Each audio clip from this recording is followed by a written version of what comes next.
সৈয়দনা আদম পৃথিবীতে আসলেন, এসে থাকতে শুরু করলেন। দিন গড়িয়ে রাত আসে, মাস গড়িয়ে বছর আসে, বছর যায় বছর আসে। ঠিক 940 বছর পর মালাকুল মাউত আদম আলাইহিস সালামের কাছে আসলেন। বললেন, আনা মালাকুল মাউত উকিলা বিকুম, আপনাদের জন্য আল্লাহ আমাকে বানিয়েছে রূহ কবজ করতে। ও আদম, আবুল বাশার, পৃথিবীর প্রথম মানব, প্রথম নবী, আপনার সময় শেষ, রেডি হন। কি হন? খেলা শুরু হয়, এখনই রূহ কবজ করে নিয়ে যাব। সৈয়দনা আদম বলে, এখন আসছো কেন? আমার আরো 60 বছর বাকি আছে। মালাকুল মাউত বলে, না, আপনি রূহের জগতে আল্লাহর কাছে আপনার সন্তান দাউদকে কয় বছর দিয়েছিলেন? 60 বছরের জন্য 940 বছর আপনার জন্য লেখা। আমি এখন আপনার রূহ কবজ করতে চাই। সৈয়দনা আদম বলে, আমি মানি না, আমি কাউরে দেই নাই। 60 বছর আমি দেই নাই, আমি আরো বাঁচব, আমি আরো বাঁচবো, 60 বছর আমি বাঁচবো, আমি দেইতেই নাই। মেয়ে যাও। মালাকুল মাউত আল্লাহর যে বলে, আল্লাহ দেয় নাই বলে, আসলে ভুলে গেছে। আসলে মানুষ ভুলে যায়, মানুষ বড্ড ভুলে যায়। আমরা অনেক সময় খাইয়াও কই খাই নাই। অনেক কিছু আপনি দিছিলেন কিন্তু ভুলে যাই, গলার নিচ দিয়ে নামার পরে কই তুমি কিচ্ছু দাও নাই। আছে না নাই? নাসিয়া আদম ফানাসিয়া বানু, আদম আলাইহিস সালাম ভুলে গেছেন, তাই আমরাও ভুল করি, ঠিক কিনা? এজন্য আমাদের নেতারাও বলে এটা দেব ওটা দেব, নির্বাচনের পর সব ভুলে যায়। আছে না নাই? ওই যে আদম আলাইহিস সালাম বলছে, আমরাও ভুলে যাই। অন্যদের দোষ কি? ভুলে যায়, বেমালুম ভুলে যায়। আল্লাহ বললেন, মালাকুল মাউত আর জোরাজুরি করো না। 940 নয়, ঠিক 1000 বছর পরে আদমের কাছে যাবা। আমি আমার আদমের ভাগ্যে এই জিনিসটাই রেখে দিয়েছিলাম রে মালাকুল মাউত। আমি আগ থেকে এটাই রেখেছি, আমি জানতাম সে বলে যাবে। চিল্লা এখন সুবহানাল্লাহ। তার মানে পৃথিবীর সবচেয়ে লম্বা মানুষ, 60 হাত লম্বা, এত শক্তিশালী আদম আলাইহিস সালাম শ্রীলঙ্কা প্রথম নেমেছিলেন। এক লাফ দিলে আদম আইন চলে যাইতেন। সুবহানাল্লাহ। কি লম্বা মানুষ, থাকতে পারছে? কথা নাই, ঘুমে ধরছে। শেষ করে দিই, হ্যাঁ? আরো কয়েক মিনিট চলবে, চলবে চলবে। তাকবীর দেন না, তাকবীর। আদম আলাইহিস সালাম চলে গেলেন। ওনার পরের নবী ইদ্রিস আলাইহিস সালাম, উনি মরে নাই। ইদ্রিস আলাইহিস সালাম মরছে, কে বলছে? উনিও মরেছেন। তবে ওনার মৃত্যুর আজীব এক ঘটনা আছে, অনেক লম্বা কথা। এক ফেরেশতার সাথে ওনার বন্ধুত্ব হয়েছিল। বলেছিলেন, আমি আকাশ দেখতে চাই, আল্লাহর কাছে অনুমতি চাই। আল্লাহ বলল, ঠিক আছে, ইদ্রিসকে আকাশে ঘুরাও। প্রথম আকাশে ঘুরলেন, দ্বিতীয় আকাশে ঘুরলেন, তৃতীয় আকাশে ঘুরলেন, চতুর্থ আকাশে ঘুরলেন। ইন দ্য মিন টাইম চতুর্থ আসমানে মালাকুল মাউত পৃথিবীর দিকে নেমে আসছিল। ওই ফেরেশতা বলে, মালাকুল মাউত আপনি কই যান? মালাকুল মাউত বলে, একটু আগে আল্লাহ ফরমান জারি করেছে, চতুর্থ আসমানে আমার নবী ইদ্রিসের রূহ কবজ করো। সুবহানাল্লাহ। আমি বললাম, আল্লাহ আপনার পাঠানো নবী সৈয়দনা ইদ্রিস থাকে দুনিয়ায়, চতুর্থ আসমানে পাবো কই? আল্লাহ কয়, কথা নাই, দৌড় দে। আমি দৌড় দিলাম, এসে দেখি ইদ্রিস আলাইহিস সালাম এখানে রেডি। সুবহানাল্লাহ। ওয়া রাফা'নাহু মাকানান আলিয়্যা। ইদ্রিস আলাইহিস সালামের রূহ কবজ দুনিয়ায় হয় নাই, চতুর্থ আকাশের মধ্যে হয়েছে। একটু চিৎকার করে পড়বেন সুবহানাল্লাহ। এরপরে সুলাইমান আলাইহিস সালাম, উনি তো মরে নাই, মরছে। উনি জিন চালাইতো, উনিও মরবে। শক্তিশালী একজন নবী ছিল। উনি মালাকুল মাউতকে বলেছিলেন, মালাকুল মাউত আমার মৃত্যুর সুয়াইয়া সামান্য কিছু আগে আমারে বইল, আমার একটা কাজ আছে। মালাকুল মাউত মৃত্যুর কিছু সময় আগে এসে বলল, সুলাইমান টাইম ইজ আপ, সময় শেষ, অল্প কিছু সময় বাকি, কি করবেন করেন। সৈয়দনা সুলাইমান জিনদেরকে ডাকলো, ও জিনেরা, বিশাল একটা প্রজেক্ট আছে, প্রজেক্টে কাজ শুরু করো। আর কিছু জিনকে বললো, চারদিকে গ্লাস ফিটিং করা একটা রুম বানাও। সৈয়দনা সুলাইমান আলাইহিস সালাম গ্লাস ফিটিং করা রুমের ভেতরে ঢুকলেন। এই রুমে ঢুকার দরজা নাই, হাতে একটা লাঠি নিলেন। কি নিলেন? লাঠির মধ্যে ভর করে দাঁড়িয়ে রইলেন আর জিনদের দিকে তাকিয়ে রইলেন। জিনেরা এত বদমাশ ছিল, সৈয়দনা সুলাইমান দাঁড়িয়ে না থাকলে কাজ করতো না। ছিল ফাঁকিবাজ। কি ছিল? দাঁড়ায় না থাকলে আজও লোকজন কাজ করতে চায় না, ঠিক কিনা? মালিক দাঁড়ায় থাকলে ঠিকই কাজ হয়ে যায়। সুলাইমান আলাইহিস সালাম লাঠির মধ্যে ভর দিয়ে দাঁড়িয়ে রইলেন আর বললেন, কাজ করো। জিনেরাও কাজ শুরু করলো। ওদিকে মালাকুল মাউত এসে বলে, ও সুলাইমান সময় তো শেষ। সুলাইমান বলে, সমস্যা নাই, রূহ কবজ করো। উনি লাঠির মধ্যে ভর দিয়ে দাঁড়িয়ে রইলেন। গ্লাস ফিটিং করার রুমের ভিতরে কোরআন সাক্ষী। মালাকুল মাউত ওইভাবে লাঠিতে ভর দেওয়া অবস্থায়, দারুণ অবস্থায় সাইয়েদনা সুলাইমান আলাইহিস সালামের রূহ কবজ করে নিলেন। উনি এমন ভাবে দাঁড়িয়েছেন, রূহ চলে গেল, লাশ হয়ে দাঁড়িয়ে রইলেন। লাঠির মধ্যে দাঁড়িয়ে আছেন, জমিনের মধ্যে লুটিয়ে পড়ে নাই। সুবহানাল্লাহ। জিনগুলো দূর থেকে ভাবতো বস তো দাঁড়ায় আছে। কে দাঁড়ায় আছে? জিনারা মনে করছে বস দাঁড়ায় আছে, কাজ করতে হবে। করতে করতে পুরা প্রজেক্টের কাজ শেষ। ইন দ্য মিন টাইম ঝিঝি পোকা, ওই পোকা যেই পোকা কাঠ খেয়ে ফেলে, এই কাঠ খাওয়ার পোকা সুলাইমান আলাইহিস সালাম লাঠির ভেতরে ঢুকে লাঠিও খেয়ে ফেলেছে। সাইয়েদনা সুলাইমান আলাইহিস সালাম তপাস করে জমিনে পড়েছে। আর জিনেরা কয় হায় হায়, খালি খালি কাম করছে এতদি। সুবহানাল্লাহ করবেন না? সুলাইমান আলাইহিস সালাম বাঁচতে পারে না, চলে গেলেন। মুসা আলাইহিস সালাম মরছে, উনি মরবে কেন? উনি তো রানী মারে মরছে। এক থাপ্পড়ে ফেরাউনের বাবুর্চি নাই। মুখের আগে হাত চলতে কয়েকজন, এর মধ্যে মুসা আলাইহিস সালাম আছে না নাই? মালাকুল মাউত মানুষের আকৃতিতে, অনুমতি না নিয়ে ঘরের ভেতরে ঢুকে গেল। ঢুকে বলে আনা মালাকুল মাউত, আমি মৃত্যুর ফেরেশতা। তো কি চাও? জিতু আন আকবাদা রূহাক, আপনার রূহ কবজ করতে আসছি। কিন্তু মুসা আলাইহিস সালাম দেখতেছেন দিব্য একজন মানুষ, কি দেখে? আবার সালাম দেয় নাই, অনুমতি নিয়েও ঢুকে নাই। অমিয়া অনুমতি নিয়ে ঘরে ঢুকার দরকার আছে না নাই? মুসা আলাইহিস সালামের মেজাজ বড় গরম। উনি বললেন কি করবি? কয় আপনারে মারবো। কয় এদিকে আয়। মালাকুল মাউত মনে মনে ভাবে এতদিন সব মানুষগুলো আমারে দেখলে দিত দৌড়, আজকে মনে হয় আমারে দিতে হবে দৌড়। এক পা গায়ে দুই পা পেছায় সাহস করে সামনে গেলেন। আবার মুসা আলাইহিস সালাম দিলেন এরকম থাপ্পড়। ফাসাক্কাহু ফাফাকু আইনা, বুখারীর বর্ণনা, এক থাপ্পড়ে চোখ নাই। ঠিকই মালাকুল মাউত দৌড়, এক দৌড়ে আল্লাহর কাছে। আল্লাহ বললেন রাখো, এটা মুসা আলাইহিস সালাম, তার মেজাজ বড্ড গরম, আমাকে কথা বলতে হবে।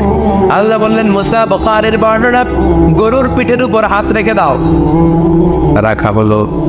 তোমার হাতের নিচে গরুর যত পশম, প্রত্যেক পশমের বিনিময়ে এক এক বছর করে হায়াত বাড়িয়ে দিলাম। মুসা আলাইহিস সালাম অনেক চালাক নবী। উনি বললেন আল্লাহ, আমার হাতের নিচে যদি গরুর 2000 পশম থাকে, তার মানে 2000 বছর হায়াত বাড়িয়ে দিলেন। কিন্তু এক্সট্রা হায়াত যখন শেষ হয়ে যাবে, এরপরে কি হবে? আগে ওইটা বলেন। আল্লাহ বললেন ফুমাল মাহবুত, তারপরে তো মুসা মরতেই হবে, আসতেই হবে। সাইয়েদনা মুসা আলাইহিস সালাম বললেন ফাল আনা, তাহলে আর দেরির দরকার নাই, এখনই আমি আপনার কাছে চলে যেতে চাই। মালাকুল মাউত মুসা আলাইহিস সালামের রূহ নিয়ে উড়াল দিলেন। সুবহানাল্লাহ। বাঁচতে পারছে? বিশ্বনবী মরে নাই, উনি ইন্তেকাল করেছেন। চিল্লা এখন ঠিক কিনা? ইন্তেকালের আগে বিশ্বনবী প্রচন্ড অসুস্থ হলেন। মা আয়েশারে ডেকে বললেন আয়েশা, মনে হয় আমি বাঁচব না। ওই যে খায়বার বিজয়ের দিন, খায়বার দুর্গ বিজয় করার পরে এক ইহুদি মহিলা আমার দাওয়াত দিয়েছিল। ওই দাওয়াত খেতে যাওয়ার পরে গোশতের মধ্যে বিষ মাখানো হয়েছিল রে আয়েশা। ওই বিষ মাখানো খাসির গোশত খেয়ে যে ব্যথা আমার পেটে উঠেছিল, আজ আবার সেই ব্যথা উঠেছে। বিশ্ব নবী ওই বিষ খাওয়ানো গোশতের কারণে ইন্তেকাল করেছেন। তার মানে বিশ্ব নবীর সাথে যখন আল্লাহ বাইনা নবুওয়া ওয়া শাহাদা, আল্লাহ বিশ্বনবীকে শুধু নবী বানায় নাই, শহীদ হিসেবে কবুল করেছে। সুবহানাল্লাহ করবেন না? প্রচন্ড অসুস্থ, উনি ছাড়া মসজিদে নববীতে কেউ ইমামতি করার সাহস পায় না। বিশ্বনবী বললেন আবু বকর তুমি যাও, আবু বকরও যায় না। বিশ্বনবী বললেন পানি আনো। বিশ্বনবী পানি দিয়ে ওযু করলেন। ওযু করে কয়েকজন সাহাবীকে ধরে উঠতে চাইলেন, আবার থপাস করে বেহুশ হয়ে পড়লেন। বিশ্বনবী উঠতে পারে না। আবার বললেন ঠান্ডা পানি আনো। পানির ভেতরে বিশ্বনবী দুই হাত ঢুকিয়ে দিয়ে ঠান্ডা ভিজা হাত দিয়ে চেহারার মধ্যে মাসে করলেন আর বললেন ইন্নালিল মাউতি লা সাকারাত, হায়রে মৃত্যুর কি যন্ত্রণা, হায়রে মৃত্যুর যে কি কষ্ট। ওমিয়া বিশ্বনবী যদি মৃত্যুর কষ্টে কাতরায়, আমাদের অবস্থা কি? আমাদের নসিবে কি আছে? আল্লাহ তুমি বাঁচাও, করে না আমি। বিশ্বনবী কাঁদছেন, সাহাবারা একের পর এক দেখতে আসে, কান্নার রোল পড়ে গেল চারদিকে। বিশ্বনবীর কলেজার টুকরা নয়নের পুটুলি সাইয়েদাতুনা ফাতিমা বিশ্বনবীর কান্না সহ্য করতে পারে না। বিশ্বনবীকে ধরে মা ফাতিমা, সাইয়েদাতুনা ফাতিমা বিলাপ করা শুরু করে দিলেন, চিৎকার দিয়ে কান্নাকাটি শুরু করে দিলেন আর বললেন ওয়া কুরবাবা, ওয়া কুরবাবা, হায় হায় আমার বাবার কি কষ্ট, আহা আমার বাবার কি কষ্ট হচ্ছে। বিষ্ণু বললেন, ফাতেমা তুমি কেঁদো না, আমার কষ্ট আজকের পরে আর থাকবে না, আজকে তোর বাবার সব কষ্ট বন্ধ হয়ে যাবে। কি যেন কানে কানে বললেন, ফাতেমা আরো কেঁদে দিল। আবার কানে কানে কি যেন বললেন, ফাতেমা হেসে দিল। বিশ্বনবীর ইন্তেকালের অনেক পর মা আয়েশার কাছে ফাতেমা বললেন, আমি যখন প্রথমে কেঁদেছিলাম আব্বা বলেছিল আমি আর বাঁচব না রে ফাতেমা। আবার কানে কানে একটা কথা বলার পরে হেসেছিলাম, আব্বা বলেছিল আমার পরে আমার পরিবার বর্গের মধ্য থেকে সর্বপ্রথম তোমার সাথে আমার দেখা হয়ে যাবে রে ফাতেমা। অল্প কয়েক মাসের ব্যবধানে সাইয়েদাতুনা ফাতেমা উনিও ইন্তেকাল করলেন। বিশ্বনবী শোয়া থেকে উঠতে পারে না। এক সাহাবীকে দেখলেন মেসওয়াক করছে। বিশ্বনবী মেসওয়াকের দিকে তাকিয়ে রইলেন। বিশ্বনবীর নিথর দেহটা পড়ে আছে। আয়েশারা যে বলবে আয়েশা মেসওয়াক দাও, বলতে পারেন। মা আয়েশা বুঝতে পেরে মেসওয়াক আনলেন, বিশ্বনবীকে মেসওয়াক করিয়ে দিলেন। এবার বিশ্বনবী বললেন, ও আবু বকর শোনো, আল্লাহ আমাকে অপশন দিয়েছে। কি দিয়েছে? আল্লাহ বলেছে নবী আজীবন থাকতে চাইলে থাকেন, আর আসতে চাইলে চলে আসেন।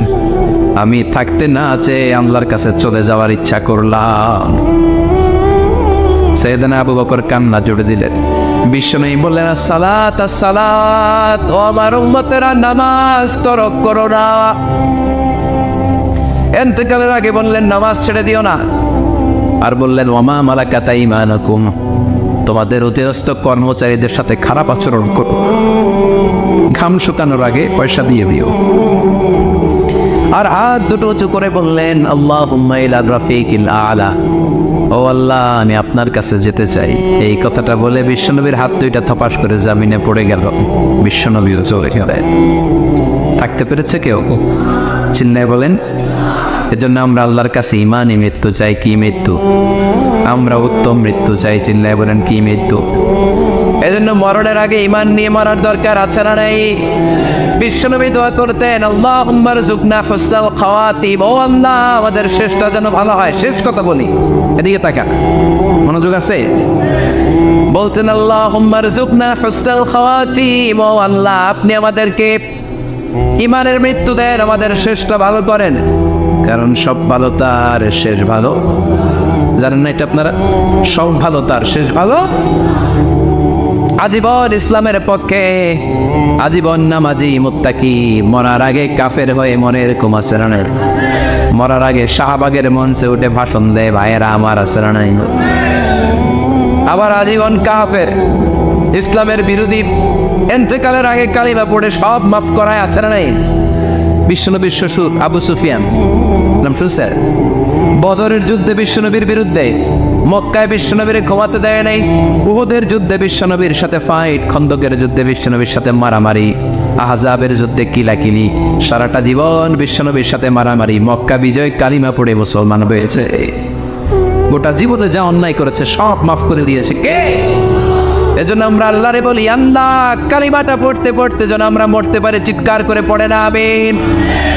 জিহাদের ময়দানে এক সাহাবা যুদ্ধ করতে লাগলেন।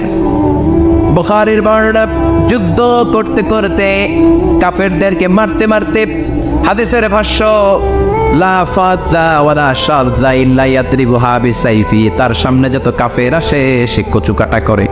অন্য সাহাবীরা খুশি হয়ে যায়। অন্য সাহাবীরা বলে আজকের সব সওয়াব এই সাহাবী পেয়ে যাবে।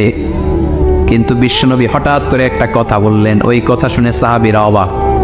বিশ্বনবী বললেন, হুয়া ফিন্নার, ও জাহান্নামে যাবে। কই যাবে?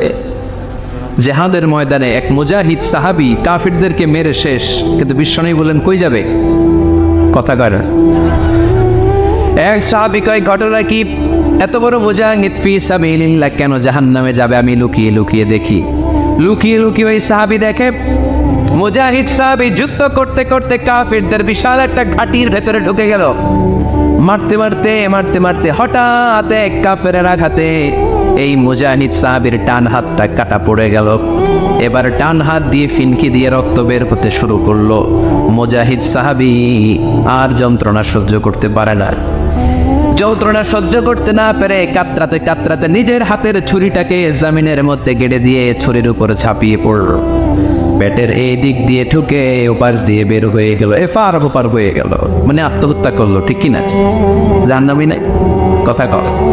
লুকিয়ে লুকিয়ে যে সাহাবা দেখেছে চিৎকার দিয়ে বিশ্বনবীর কাছে যেয়ে বলে আশহাদু আন্নাকা রাসূলুল্লাহ, ও নবী আপনি যে আসল নবী কোনো সন্দেহ নাই, আমি লুকিয়ে লুকিয়ে দেখেছি।